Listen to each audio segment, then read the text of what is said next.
What's up guys, welcome back to the channel. In today's video I'm going to show you how to find FDIC insured banking options using Nerdwallet. You've probably heard the term FDIC insured tossed around, but what exactly does this really mean?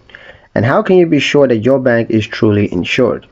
Let's walk through how to find FDIC insured banks using Nerdwallet. Step 1. Understand what FDIC insurance means. Now, FDIC insurance protects your deposits up to $250,000 per depositor per insured bank. If the bank fails, your money is still safe. That's the peace of mind that every smart saver needs. Step 2. Use Nerdwallet's filters. Head to Nerdwallet's banking section and apply the FDIC insured filter. This will instantly narrow your search to institutions that meet federal protection standards. Next, check individual account listing. Every Nerdwallet listing specifies whether an account is FDIC insured.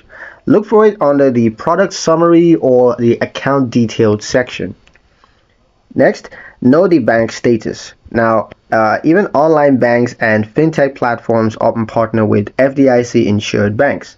Nerdwallet explains who the banking partner is so that you know exactly where your funds are actually being held. Double check on FDIC websites. Now, for added assurance, Nerdwallet will often link directly to the FDIC database where you can confirm the bank's coverage status using its name or its routing number. When it comes to your money, safety should never be a question mark. Nerdwallet makes it easy to find FDIC insured banks so that you can save and spend with confidence. And that's pretty much it for this video, guys. Hope you liked it. Hope you found the information here useful enough. If you did, like, share, and subscribe for more helpful tutorials. Thank you guys for watching, and we'll see you in the next one.